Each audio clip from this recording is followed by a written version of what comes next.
राम राम सभी के लिए।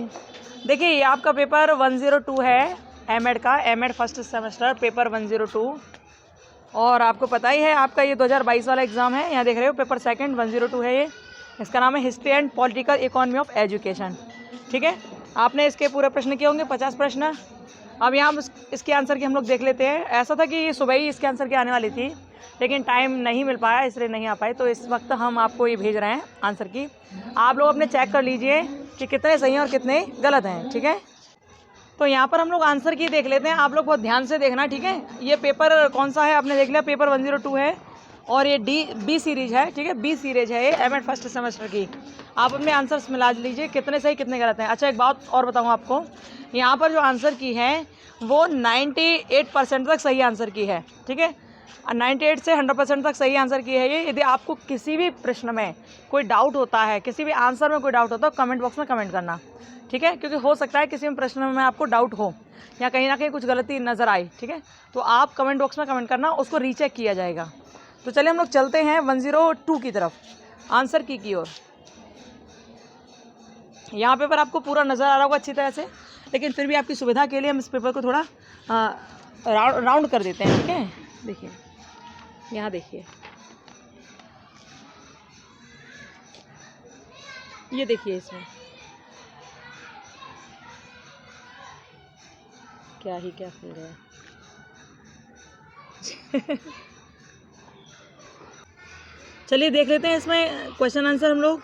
पहला प्रश्न देखिए, इनमें से क्या ई अधिगम का उदाहरण है। ठीक है, ई लर्निंग का उदाहरण कौन सा है। तो आप इसमें लगाएंगे कौन सा वाला, student use social networking study. ठीक है, यानी कि छात्र अध्ययन हेतु सोशल नेटवर्क का प्रयोग करते हैं।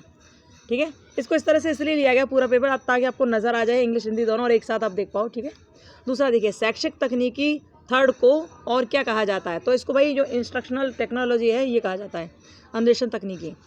और तीसरा देखिए, तीसरे जैन तीर्थंकर कौन थे, यानी कि जैन धर्म के तीसरे तीर्थंकर कौन थे। तो ये संभवनाथ थे। ठीक है, संभवनाथ। चौथा देखिए, समाधि मरण किस दर्शन से संबंधित है। तो समाधि मरण जैन फिलॉसफी से संबंधित है। आप जानते हैं संलेखना विधि हुआ करती थी, संलेखना विधि में भूखे प्यासे रहकर समाधि ले ली जाती थी, तो उससे कहते थे समाधि मरण। ठीक है, आगे चलते हैं हम लोग, आंसर लगाते जाइए। आपको यहाँ 98 से 99 और 100% आंसर सही मिलेंगे। किसी में भी डाउट है तो पूछ लेना। चलिए आगे बढ़ते हैं हम लोग। ये देखिए, और आई थिंक आपको पूरे क्वेश्चन आंसर सही नज़र आ रहे होंगे। ठीक है, नहीं आ रहे हो तो हाई क्वालिटी कर लेना और देख लेना।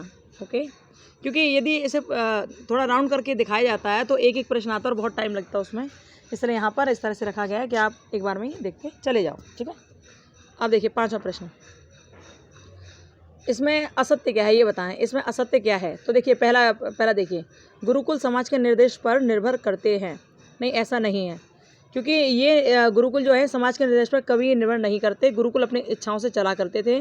गुरुजी जैसी चाहते थे वैसी शिक्षा बच्चों को दिया करते थे और वो शिक्षा बड़ी बेस्ट हुआ करती थी। ठीक है, इसका आंसर, क्योंकि असत्य पूछ रहा है तो पहले इसका आंसर होगा। छठवां देखिए, which is the chief of all Vedas. ठीक है, यानी सब वेदों का मुखिया कौन है, यानी सबसे उत्कृष्ट वेद कौन सा है। तो ये होगा ऋग्वेद। ठीक है, क्या होगा, ऋग्वेद। साथ में देखिए, कृष्ण यजुर्वेद के लेखक कौन थे। इसके लेखक कौन है कृष्ण यजुर्वेद के। तो देखिए, कृष्ण द्वैपायन जो हैं वो इसके लेखक हैं, लेकिन यहाँ उनका नाम नज़र नहीं आ रहा है। ठीक है, तो उन्हें सनद भी कहा जाता है, ये है। तो अब ये लोग क्या इसका आंसर सही मानेंगे यही जाने। ठीक है, सनद भी इनको कहते हैं, लेकिन उनका जो सही नाम है वो कृष्ण द्वैपायन है। ठीक है, क्या नाम है, कृष्ण व्यास द्वैपायन। तो देखते हैं ये लोग आंसर क्या मानते हैं, ये भी हो सकता है। और वैसे इसका उनका जो नाम क्लियर है वो तो दिया ही नहीं इसमें। ओके, आठवां देखिए, निम्न में से किस विषय को वैदिक शिक्षा के पाठ्यक्रम सम्मिलित किया गया है। वैदिक शिक्षा की यहाँ बात हो रही है, तो यहाँ पर निरुक्त, कल्प और तर्क तीनों ही इसमें सही है, यानी कि ऑल ऑफ एबव। ठीक है, आगे चलते हैं हम लोग। इसका आंसर डी लगाएंगे आप, 8वें का। ये देखिए, वैदिक काल में किस शिक्षण विधि को उत्कृष्ट माना गया है। वैदिक काल में कौन सी शिक्षण विधि ऐसी थी जो उत्कृष्ट थी। तो यहाँ पर जो मनन विधि थी ना, मनन विधि थी वो उत्कृष्ट मानी जाती थी। ठीक है, रिफ्लेक्शन। ओके, आगे देखिए, निम्न में कौन असत्य है। असत्य कौन सा है इसमें। ऋचाओं में ऋषियों के बारे में ज्ञान समाहित है। देखो पहले पूरा देखो बड़ा करके, हाँ ऋचाओं में ऋषियों के बारे में ज्ञान समाहित होता है, ये तो सही है। यज्ञ के द्वारा जीवन के व्यवहारिक ज्ञान को प्राप्त करने में मदद मिलती है, ये भी सही है। औसत मौखिक विधि औसत बुद्धि के विद्यार्थियों के लिए होती है, ये भी सही है। लेकिन वैदिक काल में शिक्षा वर्ग एवं रंग रूप पर आधारित है, तो ये वर्ग और रंग रूप वाली बात नहीं थी उसमें, ठीक है। आंसर डी लगाएंगे इसका, ठीक है। आगे देखिए 11वां, वैदिक काल के पश्चात शिक्षा के उद्देश्यों को विद्यार्थी प्राप्त करते थे।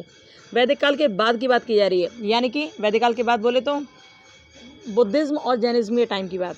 तो उस टाइम ना तो तपस्या पर बल दिया जाता था, ना यज्ञ पर और ना ही बलिदान पर। बलिदान पर आधुनिक काल में देते हैं, तपस्या पर वैदिक काल में और यज्ञ पर उत्तर वैदिक काल में दिया करते थे, ठीक है। तो इसका आंसर होगा सी, यानी कि मोक्ष के द्वारा, क्योंकि आप जानते हो क्योंकि यहाँ बात की जा रही वैदिक काल के पश्चात की, यानी कि बाद की। तो मोक्ष के द्वारा ही ये लोग प्राप्त किया करते थे, विद्यार्थी अपने उद्देश्य प्राप्त किया करते थे मोक्ष पाकर, ठीक है। क्योंकि बुद्धिज्म में भी यही, जैनिज्म में भी। बुद्धिज्म में निर्वाण प्राप्ति और जैनिज्म में कैवल्य प्राप्ति, वही उनकी शिक्षा का मुख्य उद्देश्य हुआ करता था, ठीक है। आंसर क्या होगा, सब मोक्ष के द्वारा। 12वां देखिए इसका ये है और इसका ये है, इसका ये है, ठीक है। अब 12वां देखिए, वैदिक काल के बाद अनुदेशन की मनोवैज्ञानिक विधि कौन सी थी? अनुदेशन की मनोवैज्ञानिक विधि कौन सी थी, ठीक है। तो इसका आंसर आप लगाएंगे all of above, okay. Hearing भी थी, थिंकिंग भी थी और मेडिटेशन भी थी। आंसर क्या लगाएंगे, ऑल ऑफ एबव। आगे चलते हैं हम लोग 13वां देखिए, इसमें सत्य बताना है कि सत्य क्या है। तो इसमें आंसर बी लगाएंगे आप, बी, बिना पढ़े हुए, क्योंकि इसमें बहुत लंबे लंबे स्टेटमेंट्स हैं, आप लोग अपने आप पढ़ लेना, ठीक है। इसका आंसर बी है। क्वेश्चन में आपको डाउट हो तो आप कमेंट बॉक्स में कमेंट कर लेना, ठीक है। 14वां देखिए, सही कथन का चयन करें। सही कथन कौन सा है इसमें? तो देखिए, बौद्ध विहार में सभी वर्ग के छात्रों को प्रवेश नहीं, ऐसा नहीं था। बौद्ध धर्म जो था ना, बौद्ध ऐसा धर्म था कि इसमें और इसकी शिक्षा हर एक को दी जाती थी, लेकिन इसमें केवल चांडालों को प्रवेश नहीं था, ठीक है। तो और सब के लिए थी, ओके। तो ये जो सेकंड वाला देखिए, क्योंकि सत्य का हमें चयन करना है, तो बौद्ध विहार में सभी वर्गों के छात्रों को प्रवेश दिया जाता था, ठीक है, ये सही है। 15वां देखिए, निम्न में से क्या श्रमण के लिए सुझाव है? जो श्रमण होते हैं ना, ये भिक्षुक हुआ करते थे, किसके? ये भिक्षुक हुआ करते थे जैन धर्म में, ठीक है। तो जैन धर्म में जो भिक्षुक थे उनके लिए बहुत सारे पालन पोषण करने की चीज़ें थी। श्रमण और श्रावक दो हुआ करते थे। श्रमण हुआ करते थे जो उपासक होते थे, पूरी तरह से भिक्षुक हुआ करते थे, और श्रावक होते थे जो विद्यार्थी हुआ करते थे, ठीक है। तो श्रमण के लिए अहिंसा का पालन करना, सत्य बोलना, और ये भी बात सुनिए, सुगंधित वस्तुओं का उपयोग नहीं करना, किसी से वस्तु न लेना, किसी से महंगी वस्तु न लेना, और असमय खाना न खाना, ये सारी चीज़ें इसमें मौजूद थीं। श्रमण के लिए ये सब नियम थे, ठीक है। जो मेनली नियम थे वो क्या था? वो था अहिंसा का पालन करना और सत्य बोलना। ये दोनों तो थे ही थे, लेकिन इसके अलावा ये कहीं कहीं पढ़े गए हैं, इसलिए इसका आंसर होगा डी। आंसर क्या लगाएंगे आप? डी, यानी कि चारों सही हैं इसमें, ठीक है। चलिए आगे चलते हैं।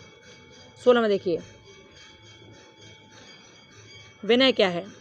तो विनय पिटक आप जानते हो, बौद्ध धर्म से रिलेटेड है, बौद्ध काल से, ठीक है। विनय पूछ रहे हैं, विनय पिटक। 17 में देखिए, बौद्ध काल में निम्न में से किस विषय को उच्च शिक्षा स्तर में नहीं पढ़ाया जाता था? उच्च शिक्षा स्तर में कौन सा विषय नहीं पढ़ाते थे? धर्म को नहीं पढ़ाते थे, ठीक है, रिलीजन को नहीं पढ़ाते थे वहाँ पर, ओके। बाकी सब ये मेडिकल और ये फिलॉसफी, मैथमेटिक्स सब पढ़ाते थे। कलकत्ता मदरसा की स्थापना किसने की थी? तो ये की थी चार्ल्स मैडकॉफ ने। किसने की? चार्ल्स मैडकॉफ ने। 19वां देखिए, भारत में आधुनिक शिक्षा प्रणाली का जनक कहा जाता है चार्ल्स ग्रांट को, ओके। आंसर होगा इसका सी। आगे चलते हैं। ये देखिए 20वां, संस्कृत कॉलेज की स्थापना कब हुई थी? 1791 में। आंसर होगा बी। पाश्चात्य और ये प्राच्य और पाश्चात्य विवाद जो था, किसने इसका अंत किया था? तो इसका अंत किया था लॉर्ड ऑकलैंड ने। यह आपको हम अच्छी तरह पढ़ा चुके हैं, बढ़िया तरह से। हंटर कमीशन का विशिष्ट शिक्षा कार्यक्रम क्या था? तो ये गरीब बच्चों के लिए था। ये क्या, इनको शिक्षा प्रदान कराना और इनके और भी चीज़ों की हिफाजत करना, ठीक है। गरीब भारतीय बच्चों के लिए था ये विशिष्ट शिक्षा कार्यक्रम। इसमें मिलान करना है आपको कि अलीगढ़ मुस्लिम वगैरह ये विद्यालय जितने, इनके बारे में आपको मिलान करना है पूरा। इसका आंसर आप ए लगाएंगे। आंसर क्या लगाएंगे? 23 का ए लगाएंगे। आगे चलते हैं हम लोग। 24वां देखिए, विश्वविद्यालय एवं उनके संस्थापकों का नाम हमें मिलाना है। तो इसका जो आंसर लगाएंगे वो हम लगाएंगे सी। आंसर क्या लगाएंगे? सी लगाएंगे इसका आंसर, ठीक है। 25वां देखिए, निम्न में कौन भारत में व्यावसायिक शिक्षा के नियोजन से संबंधित है? व्यावसायिक शिक्षा के बारे में इन सब ने कुछ ना कुछ बताया था, लेकिन वुड डिस्पैच में ज़्यादा बताया गया था। स्टार्टिंग में वुड डिस्पैच से हुई थी, ठीक है। आंसर लगाएंगे आप सी, क्योंकि व्यावसायिक शिक्षा के बारे में, व्यावसायिक शिक्षा यानी कि वोकेशनल एजुकेशन प्लानिंग के बारे में बताया था वुड डिस्पैच में। ये भी हम आपको एक बार नहीं कई बार पढ़ा चुके हैं, मतलब बहुत अच्छी तरह से पढ़ा है हमने, आप देख लीजिएगा। चलिए,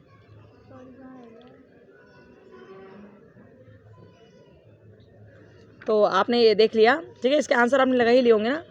इसका आंसर क्या था? इसका आंसर सी था और इसका आंसर था वुड डिस्पैच, ठीक है। आपने लगा लिया होगा और आगे हम लोग चलेंगे, आप देखेंगे।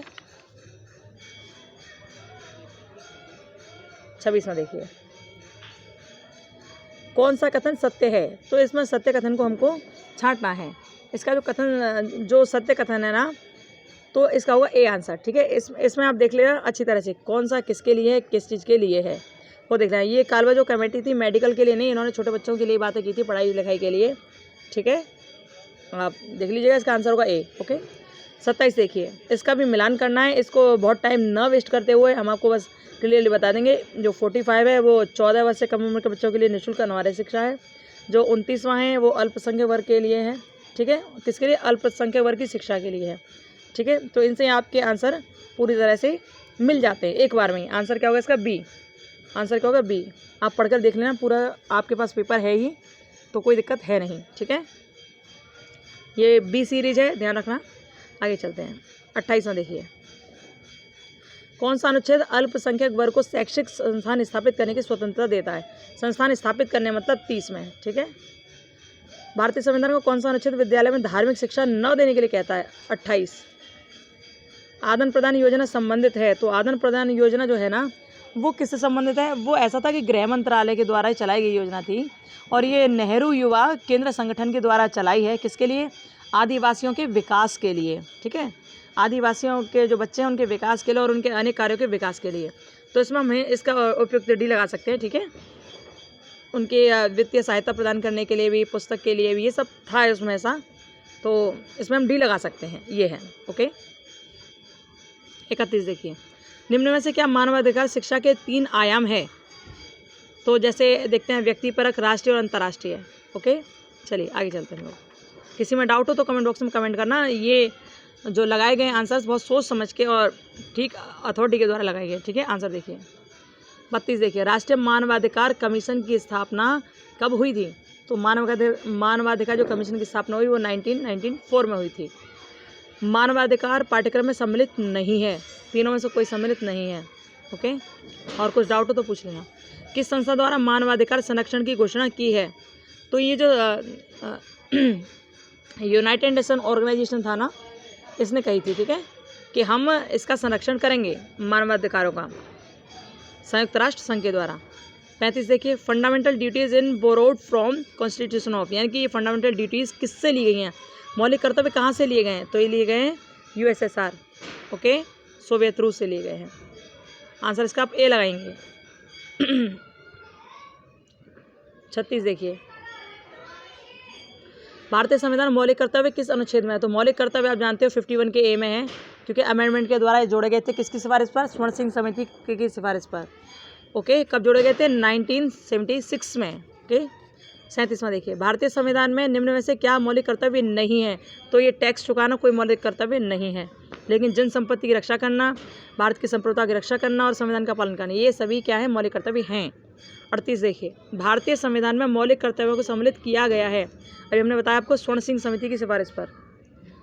39 देखिए, भारतीय संविधान में 4th ए भाग में कितने मौलिक कर्तव्य हैं? तो भैया इसमें टोटल 11 मौलिक कर्तव्य हैं। पहले 10 थे लेकिन 11 हो गया, क्योंकि 86वां संविधान संशोधन हुआ था, उसके द्वारा 11वां हुआ, ठीक है। चलिए 40 देखिए, भारत में किस राज्य में समान नागरिक संहिता लागू है? यूनिफॉर्म सिविल कोड किस में लागू है? तो ये गोवा में लागू है, ठीक है, गोवा में लागू है। भारतीय संविधान का कौन सा अनुच्छेद ग्राम पंचायत से रिलेटेड है? अनुच्छेद 40 ग्राम पंचायत से रिलेटेड है। पंचायती राज संस्थाएं विकास में मदद करती हैं, किसके विकास में मदद नहीं करती हैं? या नहीं पूछ रहे, नहीं करती। तो भैया इसमें ये हायर एजुकेशन के बारे में बहुत सारी मदद के बारे में नहीं लिखा है, बाकी सारी चीज़ें इसमें लिखी हुई हैं, लेकिन ये हायर एजुकेशन के बारे में लिखा तो है, लेकिन फुली मदद करती हैं ऐसा कुछ नहीं है, ठीक है। देखते हैं वो लोग क्या मानते हैं, ओके। 43 देखिए, राज्य के शैक्षिक कार्य हैं, तो राज्य के शैक्षिक कार्य कौन कौन से हैं? शोध भी करना है, पाठ्यक्रम ये भी है और वित्तीय सहायता भी है। आंसर होगा इसका डी, ठीक है, ऑल ऑफ एबव। चलिए 44 देखिए, सभी के लिए शिक्षा की विश्व घोषणा किस वर्ष हुई थी? यानी कि एजुकेशन फॉर ऑल, ये किसके लिए कब कहा गया था? कब कहा गया था? ये कहा था 1990 में। ठीक है। निम्न में से किस मांग को सभी के लिए शिक्षा पर विश्व घोषणा में हाईलाइट किया गया था? तो इसके हाईलाइट के बारे में बताते हैं कि इन सभी को बताया गया था, इन सब के लिए।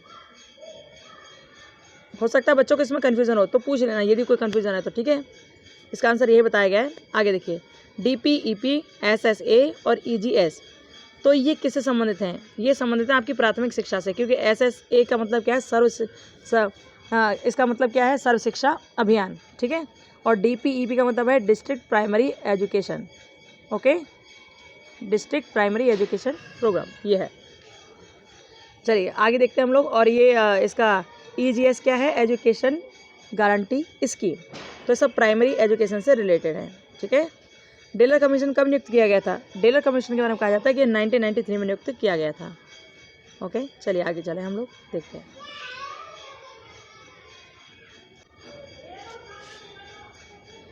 ये देखिए, निम्नलिखित में से क्या शिक्षा के 4 स्तंभों में सम्मिलित नहीं है?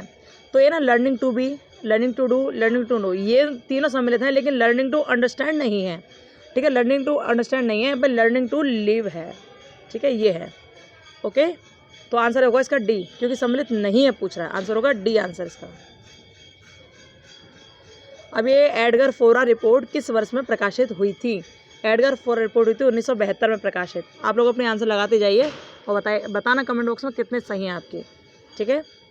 आगे देखिए, डेलर कमीशन रिपोर्ट को क्या कहा गया था? तो इसके बारे में कहते हैं कि लर्निंग टू बी, ऐसा बताते हैं। ठीक है, और इसमें भी कन्फ्यूज़न हो तो पूछ लीजिएगा, रीचेक किया जाएगा। जिसमें किसी प्रश्न में आपको कन्फ्यूज़न है उसको रीचेक किया जाएगा। ठीक है, वैसे इसके आंसर सही लगाए हुए हैं, लेकिन फिर भी कुछ लगता है तो सब दोबारा चेक किया जाएगा, जो भी प्रश्न में आपको टेंशन है। ठीक है। आगे देखिए, RT एक्ट प्रोहिबिट, ये किसको प्रोहिबिट करता है? किसको मतलब रोकथाम करता है किस चीज़ की? तो ये शारीरिक दंड और शिक्षकों द्वारा व्यक्तिगत ट्यूशन और कैपिटेशन शुल्क, सबका ये प्रतिरोध करता है, प्रोहिबिट करता है, सबका रोकथाम करता है। आंसर डी लगाएंगे आप इसका। ओके, चलिए 52 देखिए, RT एक्ट के अनुसार, यानी कि राइट टू एजुकेशन एक्ट के अनुसार शिक्षा की वित्तीय जिम्मेदारी किसकी है? तो राज्य और केंद्र दोनों की है। किस वर्ष में भारतीय संविधान में मौलिक कर्तव्य सम्मिलित किए गए थे? 1976 में। ठीक है। भारत की संप्रभुता, एकता, अखंडता को बचाने के लिए उल्लेख किया गया है, क्योंकि बचाने की बात की जा रही है तो यहाँ होगा मौलिक कर्तव्य। ठीक है, मौलिक कर्तव्य। 55 देखिए, शिक्षा में निवेश का परिणाम निर्भर करता है, किस पर निर्भर करता है? तो ये वाला जो क्वेश्चन है ना, ये थोड़ा कंफ्यूजिंग है, इसमें हम क्लियर आपको जवाब नहीं दे सकते हैं। ओके, इसमें आपको क्लियर जवाब नहीं देंगे, क्योंकि इसमें थोड़ा सा कन्फ्यूज़न है कि ये करिकुलम पर निर्भर करता है या सर्कममेंटस पर। ठीक है, या इस पर देखा जाएगा। फर्स्ट वाला तो नहीं है खैर। तो ये कन्फ्यूजन वाला है। ठीक है, इसको बाद में देखेंगे। 56 देखिए, 56 में डी लगाइए। 57 को देखिए, तो 57 है, इनके बारे में हम आपको बता देते हैं कि इसमें स्थापना वर्ष बतानी है कि कौन सा क्रमानुसार है, स्थापना वर्ष इनकी बतानी है। तो सबसे पहले जो आया था ना, वो कौन सी कमेटी थी? नरेंद्र देव कमेटी। इसका आंसर डी लगेगा। नरेंद्र देव कमेटी आई थी 1938 में। ओके, और सेकंड है विश्वविद्यालय शिक्षा आयोग। ये कब आया था? ये आया था 1948 में। सेकंड वाला 1948-49 में आया था, ध्यान रखना है। ठीक है। फिर जनार्दन रेड्डी रिपोर्ट आई थी, ये आई थी 1992। हाँ, ये उसके बाद आई थी राममूर्ति कमेटी। देखिए आपको बताऊँ सबसे पहले क्या था। सबसे पहले नरेंद्र देव कमेटी, उसके बाद विश्वविद्यालय शिक्षा, उसके बाद आया था जनार्दन रेड्डी राममूर्ति कमेटी। ठीक है, तो देखिए कहाँ कहाँ पर है, कौन कौन सी चीज़ें हैं इसमें, कहीं दिख रहा है सही जहाँ हो? यहाँ तो नरेंद्र वाला भी है, और जो 1938 में आया है ये 1948 में आया, लेकिन जनार्दन रेड्डी 1992 में आया था, और उससे पहले तो ये राममूर्ति कमेटी आ गई थी 1990 में। तो अब ये देखिए, राममूर्ति कमेटी कहाँ है? जनार्दन रेड्डी से आगे कौन सी, किस में है? इसमें है, लेकिन ये नहीं लगाएंगे क्योंकि यहाँ क्रम के अनुसार लगाना जो सही है वो लगाना है। तो यहाँ अभी नहीं लगा सकते क्योंकि 1990, 92 और उसके बाद 48 और उसके बाद ये 38। यदि हम लोग ऐसे लगाएं, इस तरह से लगाएं, डिसेंडिंग ऑर्डर में, तो ये सही नहीं है, ना असेंडिंग ऑर्डर में ना डिसेंडिंग ऑर्डर में सही है। ये इसको लगाएं तो ये 92, ये भी सही नहीं है क्योंकि इसका भी चेंज हो गया। इसको लगाएं तो भी ये भी सही नहीं है, यानी सबसे पहले आना चाहिए नरेंद्र कमेटी। आंसर इसका ये हुआ, ठीक है, डी होगा इसका आंसर। क्या होगा? डी लगाएंगे हम इसका आंसर। ओके, इन दोनों में हो सकता है कि इसका इम्प्लीमेंटेशन थोड़ा बाद में किया हो, ठीक है, ऐसा हो सकता है, इसलिए आंसर इसका होगा डी। ठीक है, चलो आगे चलते हैं। 58 देखिए, मानव विकास रिपोर्ट 2020 की बात करी है यहाँ। भारत का स्थान कौन सा है? तो 131वां स्थान है, और जो फर्स्ट आया है वो नॉर्वे है। ठीक है, 2020 के अनुसार ही पूछ रहे हैं। देश कौन सा देश प्रथम है? नॉर्वे। भारत में किस प्रदेश का सर्वोच्च मानव सूचकांक है? तो जो केरला है ना, उसका बहुत ज़्यादा ह्यूमन डेवलपमेंट इंडेक्स है, 96 से एबव है केरला का। ठीक है, मानव पूंजी संपदा सिद्धांत के प्रतिपादक थे कौन थे? बेकर थे, और बेकर के साथ एक और थे। ये जो बेकर थे उन्होंने 1962 में बताया था, और इनके साथ जो एक और थे रोजेन जो थे उन्होंने बताया था 1976 में। ठीक है, 1976 में रोजेन और बेकर थे, तो बेकर ने स्टार्ट बनाया, इसलिए आंसर होगा बेकर। चलिए, आंसर आपने लगा लिए होंगे इसके अच्छी तरह से, नहीं लगाए तो देख लेना एक बार दोबारा से। ओके, चलो 62 देखिए, मानव पूंजी सिद्धांत का मुख्य तत्व क्या है? तो इसका शिक्षा एक निवेश, यानी कि एजुकेशन इज़ एन इन्वेस्टमेंट, और ये प्रोडक्टिविटी है भी है और प्रोसेस भी है। आंसर होगा इसका डी। क्या आंसर लगाएंगे? डी। मानव संपदा यानी पूंजी का उदाहरण है, तो क्या उदाहरण है? तो भैया ये तीनों ही उदाहरण सही हैं, इसके आंसर लगाएंगे आप डी। ठीक है, आंसर लगाएंगे आप इसका डी। आगे देखिए 64, शिक्षा में क्या मानव संपदा सिद्धांत का तत्व नहीं है? कौन सा तत्व नहीं है मानव सिद्धांत का? तो इसमें नन ऑफ देम, यानी कि ये सब हैं। ठीक है, ये सब हैं, और इसका आंसर इसीलिए डी होगा। ओके, क्योंकि नहीं पूछ रहा है तो आंसर क्या होगा? डी इसका। 65 देखिए, मानव संपदा सिद्धांत के बारे में क्या असत्य है? तो इसमें ये पूछ रहे हैं कि क्या गलत है इसमें, तो आंसर आप इसका लगाएंगे डी। ठीक है, डी लगाएंगे आप इसमें। चलिए 66 देखिए, मानव संपदा के स्रोत में सम्मिलित है, तो क्या क्या सम्मिलित है? देखो, हेल्थ पर भाई साहब बहुत ध्यान दिया गया, इसलिए हेल्थ को हम यहाँ पर सही मानते हैं। ठीक है, इसका आंसर क्या होगा? Health, investment in health. 67 देखिए, कौन सी संस्था विभिन्न देशों को मानव संपदा सूचकांक के आधार पर श्रेणी प्रदान करती है? क्योंकि यहाँ पर ह्यूमन डेवलपमेंट इंडेक्स के बारे में कहा गया, तो UNDP है, यही प्रदान करती है इसको। ठीक है, आगे देखिए, मानव विकास सूचकांक का प्रत्यय किसने दिया? तो ये महबूब उल हक थे, पाकिस्तानी थे, इन्होंने दिया था, पाकिस्तानी अर्थशास्त्री। ठीक है, महबूब उल हक ने दिया था इसका ह्यूमन डेवलपमेंट इंडेक्स के बारे में। 69 देखिए, निम्नलिखित में से क्या मानव विकास सूचकांक सम्मिलित नहीं है पूछ रहे हैं। तो जो HDI में जो सम्मिलित है ना, वो सबसे पहला होता है शिक्षा। क्या है आपकी शिक्षा? मतलब शिक्षा की प्रतिशतता कितनी चल रही है। दूसरा होता है जीवन प्रत्याशा। ठीक है, शिक्षा, जीवन प्रत्याशा, और क्या है? Standard of living. ठीक है, यानी कि हेल्थ, नॉलेज और स्टैंडर्ड ऑफ लिविंग। यहाँ पर स्वास्थ्य रह गया, स्वास्थ्य सबसे पहले। क्या? नॉलेज भी है और जीवन प्रत्याशा भी है और आपका स्वास्थ्य, ये तीन चीज़ों पर यहाँ पर देखा जाता है। ठीक है, तो भैया इन दोनों में से क्योंकि सम्मिलित नहीं है, तो इन दोनों में से कोई भी सम्मिलित नहीं है, आंसर लगाएंगे डी। ठीक है, आंसर लगाएंगे डी इसका। आगे देखिए, अच्छा सम्मिलित नहीं है पूछा है। हाँ, सम्मिलित नहीं है,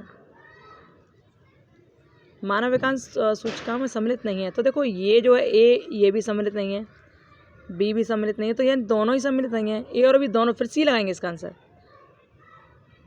ठीक है, आंसर लगाएंगे इसका सी, डी नहीं लगाएंगे क्योंकि यहाँ तो पहले से ही नहीं दे रखा है। आंसर लगाएंगे इसका सी। ओके, चलिए 70वां देखिए, सही वाक्य को चुने। शिक्षा रोजगार के लिए, शिक्षा सशक्तिकरण के लिए। आंसर इसका दोनों लगाएंगे, बोथ। 71 देखिए, निम्नलिखित में से कौन सा मंत्रालय गरीब कल्याण रोजगार अभियान 2020 का नोडल मंत्रालय है? तो इसमें कौन सा होगा? इसमें ग्रामीण विकास मंत्रालय। ठीक है, मिनिस्ट्री ऑफ रूरल डेवलपमेंट। अब UDISC प्लस रिपोर्ट किससे संबंधित है? तो ये जो रिपोर्ट है प्राइमरी एजुकेशन यानी एलिमेंट्री एजुकेशन से रिलेटेड है। ओके, 73 देखिए, शिक्षा मंत्रालय द्वारा शुरू किया गया सार्थक। क्या है ये सार्थक? तो इसके बारे में क्या कहा जाता है? सार्थक है implementation plan for school students, ठीक है, यानी कि विद्यालय छात्रों हेतु क्रियान्वयन योजना। आंसर लगाएंगे आप इसका सी। चलिए आगे देखते हैं। 74 देखिए, छुपी हुई बेरोजगारी सबसे ज़्यादा कहाँ पाई जाती है? तो देखो एक आंकड़ा ऐसा था कि उत्पादन में छुपी हुई बेरोजगारी पाई जाती है, लेकिन इस टाइम जो है, और इस टाइम क्या काफ़ी टाइम से है, तो जो छुपी हुई बेरोजगारी यानी प्रचंड बेरोजगारी सबसे ज़्यादा इस टाइम जो पाई जा रही है वो है कृषि क्षेत्रों में, ठीक है। इसका मतलब ये होता है कि एक छोटी सी जगह पर ही जहाँ 10 लोगों के काम करने की ज़रूरत हो, वहाँ उस छोटे से खेत में ही 100 लोग लगे रहते हैं। तो 10 लोग जिस काम को कर सकते हैं तो उस काम को 100 लोग कर रहे हैं, ठीक है। ये तो हो रहा 100 लोग कर रहे हैं, तो बाकी के जो 90 लोग हैं ना, वो प्रचंड बेरोजगारी के अंतर्गत आ गए, ठीक है। जहाँ 10 का काम हो रहा है वहाँ 100 लग रहे हैं, तो 90 तो बेकार है ना, ओके। तो यहाँ क्या कहेंगे हम? कृषि क्षेत्र में होती है, ओके। 75 देखिए, शहरी क्षेत्रों में बहुधा कौन सी बेरोजगारी पाई जाती है? तो ये ओपन अनएम्प्लॉयमेंट होता है, खुली बेरोजगारी। 76 देखिए, निम्न में से कौन सी एजेंसी भारत में बेरोजगारी संबंधित आंकड़े देती है? तो ये NSSO है, नेशनल सैंपल सर्वे ऑर्गेनाइजेशन, ठीक है।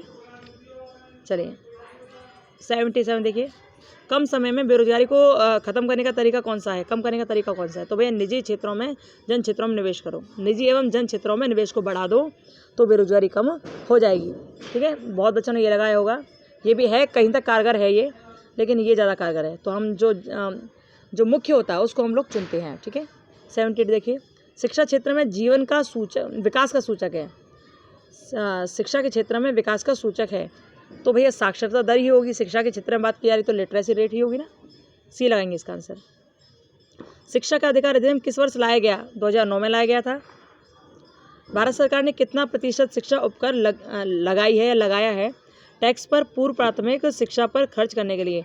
तो क्योंकि हम प्राथमिक शिक्षा की बात कर रहे हैं तो 2% है इसका, ओके, 2% पूर्व प्राथमिक शिक्षा पर। 81 देखिए, विकास का अच्छा सूचक है। विकास यदि आपको देखना है तो आपको पर कैपिटा इनकम देखनी पड़ेगी, यानी कि प्रति व्यक्ति आय आपको देखनी पड़ेगी।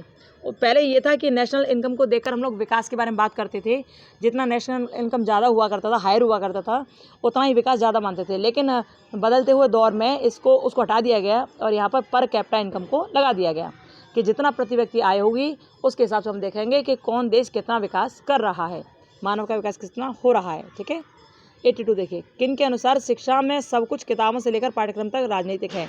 इस बारे में थोड़ा डाउट है, तो इसका आंसर गिब्सन है, ठीक है। गिब्सन ही इसके बारे में बताया गया है, गिब्सन। थोड़ा डाउट है, लेकिन इसमें आपको यदि लगता हो कि कुछ गलत है तो बताइएगा, ठीक है। वैसे आंसर इसका गिब्सन है, ओके। 83 देखिए, शिक्षा को प्रभावित करने वाले कारकों को उनकी तीव्रता के क्रम में लगाइए। तो शिक्षा को कौन कौन कारक प्रभावित करते हैं? तो आप जानते हो धर्म के क्षेत्र में सबसे ज़्यादा शिक्षा को प्रभावित किया जाता है, क्योंकि कुछ लोग बहुत दिखावा कर बहुत कुछ काम गलत कर जाते हैं और फिर भी स्वयं को श्रेष्ठ मान लेते हैं, ठीक है। तो सबसे पहले धर्म आएगा यहाँ। अब देखिए सेकंड ऑप्शन किस में पहले आ रहा है? तो फर्स्ट वाले में आ रहा है ना, तो आप इसका आंसर लगाएंगे ए, ठीक है। आंसर सही है इसका, ओके। डाइट की स्थापना किसके सुझाव से हुई थी? तो जो डाइट की स्थापना हुई थी ना, वो हुई थी NEP 1986 के सुझाव पर, राष्ट्रीय शिक्षा नीति 1986 के सुझाव पर, ओके। डाइट की स्थापना। आगे चलिए, आपका पेपर पूरा कंप्लीट हुआ जा रहा है, ये पेपर 102 है। इसके बाद पेपर 103 आएगा, वो कल सुबह ही आ जाएगा, ठीक है। कल सुबह आपके पास सेंड किया जाएगा, उसको देख लीजिएगा। फिर 104 आएगा, ओके। फिलहाल ये 102 है। देखिए 85 क्वेश्चन, विद्यालय बस्ता बोझ को कम करने के लिए। सब जानते हैं कि बस्ता के बोझ को कम करने के लिए यशपाल कमेटी बनाई गई थी, very famous committee, okay. Yashpal committee कब बनाई गई थी? 1992 से 1993 तक, इसमें 1992 से 93 तक, ठीक है। ये कमेटी बनाई गई थी, यशपाल कमेटी।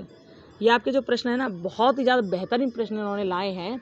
ये लग नहीं रहा कि एमएड के सिलेबस से ही पूरा दिया, ऐसा नहीं है। ये आपके सीटेट, यूपीटेट और जाने कहाँ से प्रश्न यहाँ पर उठा के रखे गए हैं। तो जितने भी बच्चे शिक्षक की तैयारी कर रहे हैं, शिक्षक बनने की तैयारी कर रहे हैं, चाहे यूपीटेट वाले हों, सीटेट वाले हों या कोई भी टेट वाले हों, ठीक है, या बीएड वाले हों, इनको इन प्रश्नों को जरूर पढ़ लेना। ये आपके पेपर में चाहे जब कहीं से भी आ सकते हैं, क्योंकि ये प्रश्न ऐसे नॉर्मल है। अच्छा, कंपटीशन में भी ऐसे एग्जाम के ऐसे प्रश्न आ जाते हैं, तो ये हर कंपटीशन के लिए काफ़ी महत्वपूर्ण रहेंगे, पढ़ लेना, मोस्टली शिक्षा के क्षेत्र से, ठीक है। देखिए आगे चलते हैं हम लोग।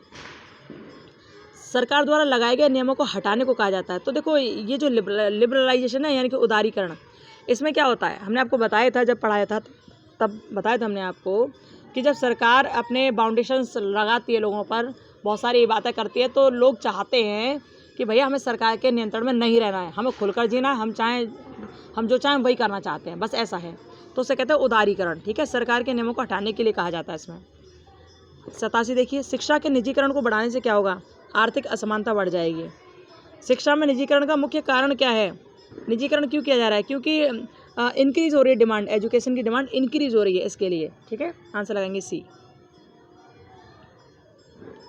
89 देखिए, मानव संपदा के महत्व को किस पंचवर्षीय योजना में लागू किया गया था, किस में पहचाना गया था? तो ये 7वां है, 7th 5-year प्लान। 90 देखिए, मानव संपदा का मुख्य स्रोत है, तो मानव संपदा का जो मुख्य स्रोत माना जाता है वो हेल्थ मानी जाती है। क्या माना जाता है? हेल्थ।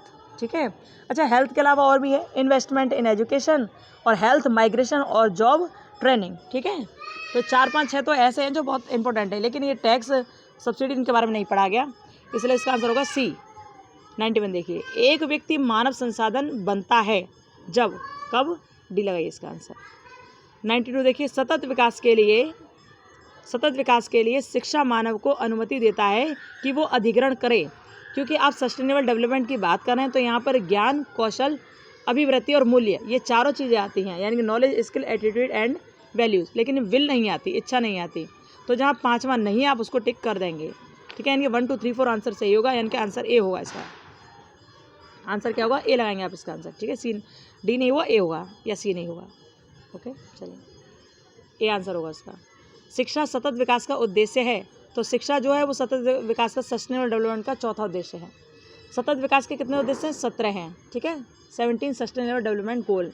यूनिसेफ संबंधित है, तो यूनिसेफ आप जानते हो उन बच्चों से संबंधित है जो भूखमरी के कगार पर हैं, जिन बच्चों को अच्छी शिक्षा नहीं मिल पा रही, जो बच्चे बहुत परेशानी से रहते हैं, या युद्ध से ग्रसित बच्चों के लिए, विकास के लिए है ये।